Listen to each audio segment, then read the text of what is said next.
Hello दोस्तों, Bharat updates channel में आपका स्वागत है। और दोस्तों आज है 26 अप्रैल 2021 सोमवार। तो आज सुबह की 10 अपडेट्स आप सभी के लिए लेकर यहाँ पर आ चुका हूँ। तो ये कुछ यहाँ पे अपडेट्स हैं। ठीक है, कल संडे था तो ज़्यादा अपडेट्स नहीं हैं, 10 ही अपडेट्स हैं बट इम्पोर्टेंट हैं। ठीक है, तो ये आप सभी के कुछ क्वेश्चन कुछ आप कमेंट करते हो तो वो भी यहाँ पे ऐड किया है मैंने। इसके अलावा HPSSC एग्ज़ाम्स जो हैं पोस्टपोन हो सकते हैं या नहीं हो सकते हैं, क्योंकि अभी इनके एग्ज़ाम होने वाले हैं, उसको लेकर एक अपडेट आज आई हुई है। इसके अलावा HP BED एग्ज़ाम होंगे या नहीं होंगे, कैसे होंगे, तो वो भी यहाँ पे हम थोड़ा सा डिस्कस कर लेंगे। कोरोना वायरस हिमाचल की ऑफिशियल अपडेट भी आज देखेंगे, कितने मामले यहाँ पर आए हैं या कितने केसेस आज जो है यहाँ पर आए हुए हैं। इसके अलावा UG PG entrance exam online होंगे, क्या कहना है इसके ऊपर, तो भी हम डिस्कस कर लेंगे यहाँ पे।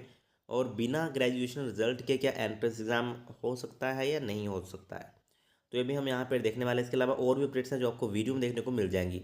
ठीक, चलिए शुरू करते हैं पहले अपडेट से। दोस्तों ये रही पहली अपडेट। तो हिमाचल में बीते 24 घंटों के दौरान जो है कोरोना के 1,363 नए केस आए हैं। कांगड़ा में 423, सिरमौर में 229, शिमला में 224, सोलन में 149, हमीरपुर में 104, मंडी में 83, बिलासपुर में 64, ऊना में 38, कुल्लू में 27 और आज 32 हुई मृत्यु। कुल मृतकों की संख्या 1,323 पहुँच चुकी है और कुल संक्रमितों की संख्या जो है 87,501 हो चुकी है। एक्टिव केस की संख्या 13,577 है और आज 1161 हुए ठीक। तो ये कुछ दोस्तों यहाँ पे अपडेट है कोरोना की ऑफिशियल। चलिए तो नेक्स्ट अपडेट देख लेते हैं। तो ये रही, विद्यार्थियों की ऑनलाइन कक्षाएं आज से शुरू होंगी, दिखाएं रुचि। तो पिछले वर्ष 10 से 20% विद्यार्थियों ने लगवाई ऑनलाइन कक्षाएं। तो राजकीय वरिष्ठ माध्यमिक कन्या विद्यालय नादौन के प्रधानाचार्य ने अभिभावकों से आग्रह किया है कि ऑनलाइन कक्षा लगवाने के लिए बच्चों को प्रोत्साहित करें, स्वयं भी योग्य गुरु बनकर बच्चों के प्रेरणा स्रोत बने। तो आज से जो है यहाँ पे ऑनलाइन कक्षाएं स्टार्ट हो रही हैं। तो ये कुछ दोस्तों यहाँ पे अपडेट है। ठीक है, और प्रदेश सरकार की ओर से हर घर पाठशाला पोर्टल भी लॉन्च किया गया है, जिसमें पहले से लेकर 12वीं कक्षा तक का संपूर्ण पाठ्यक्रम वीडियो तथा पत्रकों के माध्यम से लगातार प्रसारित किया गया है। तो ये कुछ शाम अपडेट। चलिए नेक्स्ट अपडेट देख सकते हो आप। ये रही, हिमाचल आने के लिए आज रात 12 बजे से कोरोना रिपोर्ट ज़रूरी। तो 4 जिलों में रात्रि कर्फ्यू। तो ये 27, अच्छा आज रात 12 बजे, ठीक है, आज 26 है, आज रात 12 बजे के बाद 27 हो जाएगा। ठीक है, तो आज रात 12 बजे के बाद जो है कोरोना रिपोर्ट जरूरी होगी और 4 जिलों में रात्रि कर्फ्यू लगेगा। तो अगर आज को आ जाएगा तो आज आई थिंक इनकी रिपोर्ट ज़रूरी नहीं होगी, बट अगर आज 12 बजे, रात के 12 बजे के बाद कोई आता है तो उसको रिपोर्ट दिखाना ज़रूरी होगा। तो पर्यटकों और बाहर से आ रहे हैं प्रदेश के लोगों को प्रवेश से पहले करवाना होगा पंजीकरण।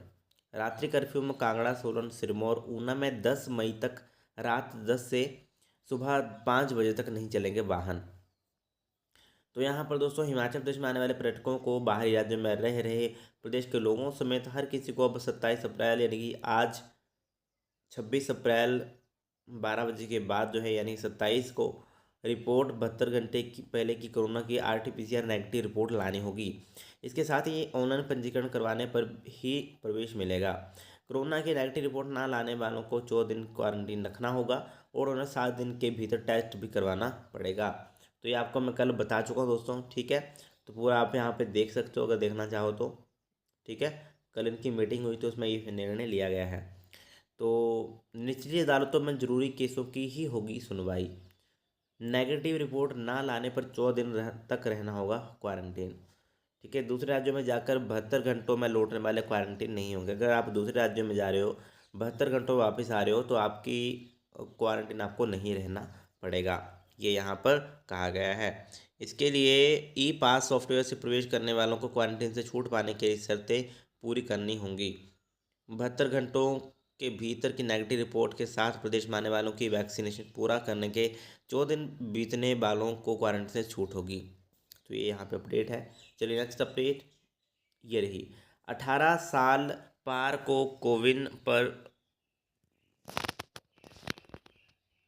क्या हो गया ये बाद ही टीका पंजीकरण होगा उनको, उसके बाद उनको टीका लगाया जाएगा।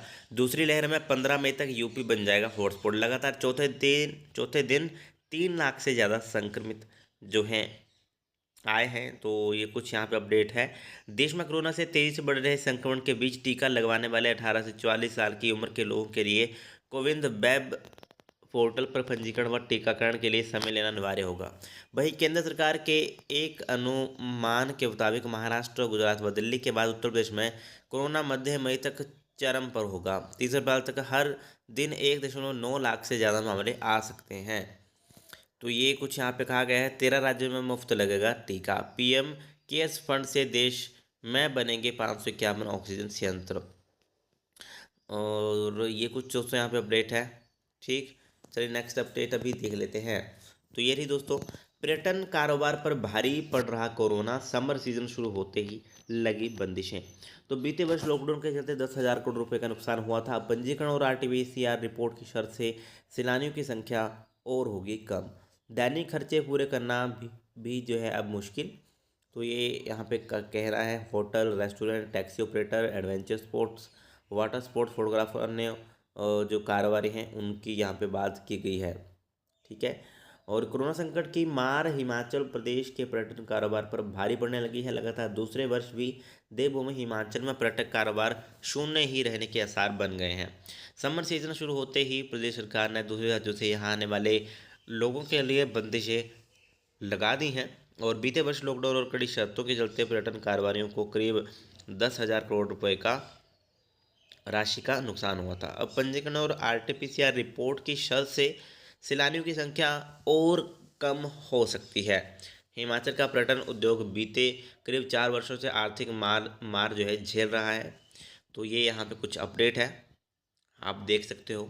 ठीक, चलिए नेक्स्ट अपडेट दोस्तों ये रही। शहर में आज यात्रियों को होगी परेशानी, आधी बसें ही चलेंगी। सवारियां ना मिलने के कारण निजी बस ऑपरेटर यूनियन शिमला ने लिया फैसला। रूट पर चलने वाली बसों की संख्या कर दी आधी। लंबी दूरी की सेवाओं में भी पड़ेगा असर। निजी ऑपरेटरों ने नहीं चलाई बसें, कुछ रूट पर ही चलेंगी, जल्दी ही खड़ी हो सकती हैं बसें। दोस्तों आपको बता दूं इनकी मीटिंग इन्होंने भी कुछ मांगे रखी हैं। जो प्राइवेट बस ऑपरेटर ने कुछ मांगे रखी हैं, तो उसके कारण आई थिंक 3 अप्रैल को 1, 2, 3 अप्रैल को ये बोल रहे थे कि हम मांगे रखेंगे, अगर नहीं मानी गई तो हम 3 अप्रैल तो सॉरी 3 अप्रैल नहीं 3 मई को हम जो है सरकार को परमिट व चाबियाँ सौंप देंगे। तो 3 मई को जो है इनका हो सकता है कि बसें पूरी तरह से बंद कर दे। बाकी देखते हैं क्या होता है। ठीक है, तो आप यहाँ पे पढ़ भी सकते हो पूरा पढ़ना चाहो तो। ठीक, क्योंकि दूसरी बात यह है कि इन्होंने 50 सवारियाँ की हैं कि अगर 50% ही सवारियाँ यहाँ पर बैठ पाएंगी बसों में, तो भी इस कारण भी हो सकता है कि बसें ना चलाएं। ठीक, चलिए नेक्स्ट अपडेट बाकी बाद में देख लेंगे। कोरोना से कर्मचारी चयन आयोग की सैकड़ों भर्तियों पर छाया संकट। दोस्तों बता दूं कि इन्होंने 3-4 पोस्ट कोड की भर्ती परीक्षा रद्द कर दी है। ठीक है, और बाकी की जो 26 की पोस्ट कोड की परीक्षाएं अभी होने वाली हैं उनको भी मतलब रद्द किया जा सकता है, स्थगित ये कर सकते हैं। तो 4 पोस्ट कोड की परीक्षाएं पहले ही कर चुका है स्थगित। और 1 अप्रैल को भी जारी किया है 22 विभिन्न पोस्ट कोड की परीक्षाओं का शेड्यूल। तो 9 मई से 27 जून तक चलने वाली भर्ती परीक्षाओं को लेकर असमंजस की स्थिति है। आयोग अभी तक लिखित परीक्षाओं पर कोई निर्णय नहीं ले पाया है। तो 4 परीक्षाएं तो उन्होंने स्थगित कर दी हैं। और इसके अलावा प्रदेश में जिस तरह से कोरोना के मामले बढ़ रहे हैं उन हालातों में भर्ती परीक्षाएं करवाना मुश्किल है।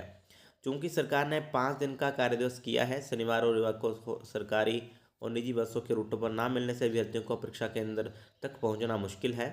तो अभी इसके ऊपर भी दोस्तों फैसला आना है। जो 22 विभिन्न पोस्ट कोड है ये आप देख सकते हो। 829 है, 786, 849 है ना, 858, 884, 840, 854, 856, 827। तो ये सभी जो है यहाँ पे आयोग की भर्तियों का ब्यौरा। तो ये कुछ यहाँ पे एग्ज़ाम है जो अभी होने हैं मई में। तो अभी देखते हैं क्या इनके ऊपर फैसला आता है, क्योंकि 4 को तो ये पहले ही स्थगित कर चुके हैं। बाकी का देखते हैं क्या ये करेंगे। ठीक है, तो अभी फाइनल इनका नहीं है कि कैंसिल कर दिया है, बट अभी ये हो सकता है ऐसा मतलब पोस्टपोन ये कर सकते हैं इन एग्ज़ाम्स को भी। ठीक है, जो अभी होने वाले हैं। इसके अलावा दोस्तों आपके ही क्वेश्चन मैंने यहाँ पे लिया है कि बिना ग्रेजुएशन रिजल्ट के एंट्रेंस एग्ज़ाम होगा या नहीं, मतलब दे सकते हैं या नहीं दे सकते हैं। दोस्तों देखो, जब आप एंट्रेंस एग्ज़ाम भरते हो ना पीजी का या कोई भी, तो वहाँ पे ऑप्शन उन्होंने दिया होता है। पहले का ऑप्शन होता है रिजल्ट अवेटेड का, मतलब जिनका रिजल्ट अभी नहीं आया होता है, तो वहाँ पे रिजल्ट अवेटेड का ऑप्शन होता है, वो आपको क्लिक कर देना होता है वहाँ पे, और उसके बाद आप अपना एग्ज़ाम दे सकते हो। बट काउंसलिंग के टाइम आपको रिजल्ट की ज़रूरत पड़ती है, ठीक है। एग्ज़ाम के टाइम आपको इसकी ज़रूरत नहीं पड़ेगी मार्क्स की, काउंसलिंग के टाइम में पड़ती है, ठीक है। और कभी कभी ये ऑप्शन भी देते हैं कि अगर रिजल्ट आ गया तो बाद में आप अपडेट भी कर सकते हो, ठीक है। तो अगर एंट्रेंस एग्ज़ाम अपने पीजी का देना है या कोई भी एंट्रेंस एग्ज़ाम देना है तो आप दे सकते हो। वहाँ पे रिजल्ट अवेटेड का ऑप्शन होता है, वो आपको वहाँ पे ओके कर देना होता है, ठीक है। और इसके अलावा क्या UG PG entrance exam online होंगे? दोस्तों यहाँ पे कमेंट आ रहे थे कि क्या यूजी और पीजी जो एंट्रेंस एग्ज़ाम है, ठीक है, और यूजी के जो एग्ज़ाम भी होने हैं first second third final year के, तो क्या वो ऑनलाइन हो सकते हैं? दोस्तों यहाँ पे ऑनलाइन की इतनी सुविधा नहीं है कि ये एग्ज़ाम ऑनलाइन हो पाए। आपके बहुत सारे कमेंट आ रहे थे, मैंने सोचा कि इस क्वेश्चन को लेना चाहिए यहाँ पे। और पीजी एंट्रेंस भी ऑनलाइन दोस्तों यहाँ पे नहीं हो पाएंगे, क्योंकि इतना बड़ा यहाँ पे इंफ्रास्ट्रक्चर नहीं है, इतने ज़्यादा कंप्यूटर्स यहाँ पे नहीं होंगे कि ऑनलाइन एग्ज़ाम कंडक्ट करवा पाएँ। और यूजी का भी ऐसे ही है, इतने सारे स्टूडेंट्स को कैसे वो ऑनलाइन एग्ज़ाम दे पाएंगे, ठीक है, पॉसिबल नहीं है यहाँ पे ऑनलाइन एग्जामिनेशन। तो ऑनलाइन एग्ज़ाम तो नहीं होंगे, अगर होंगे तो ऑफलाइन ही होंगे। इसके अलावा H P U B Ed exam होंगे या नहीं? दोस्तों H P U B Ed first semester वालों के कमेंट आ रहे हैं, और जो उनका थर्ड है उनके आ रहे हैं। दोस्तों एग्ज़ाम तो आपके होंगे, आई थिंक मेरे हिसाब से होंगे आपके एग्ज़ाम। और इनका भी यही सवाल है कि ऑनलाइन होंगे या ऑफलाइन। दोस्तों ऑनलाइन तो छोड़ो, बट ऑफलाइन एग्ज़ाम होंगे आपके, ठीक है। ऑनलाइन इतना ये नहीं मुझे लग रहा है ऑनलाइन का, क्योंकि इतना बड़ा इनके पास होता नहीं है, पूरा इंतज़ाम यहाँ पे करना पड़ता है, तो वो तो यहाँ पे छोड़ो, वो नहीं होगा यहाँ पे। इसलिए आपका एग्ज़ाम जो है ऑफलाइन ही होंगे, ठीक है, होंगे तो। बाकी आपको मैंने पहले बताया कि 1 मई को मीटिंग है, उसमें हो सकता है कि आपको कुछ और पता चल सके आपके एग्ज़ाम के बारे में, कि एग्ज़ाम कब तक होंगे या नहीं होंगे, ठीक है। 1 मई को मीटिंग है, तब तक के लिए थोड़ा सा वेट कर लीजिए आप, ठीक है। तो यही थी आज की कुछ मोस्ट इंपॉर्टेंट अपडेट्स। वीडियो अगर अच्छी लगे तो लाइक शेयर, चैनल को सब्सक्राइब जरूर करिएगा मेरे लेटेस्ट अपडेट्स के लिए। Thank you.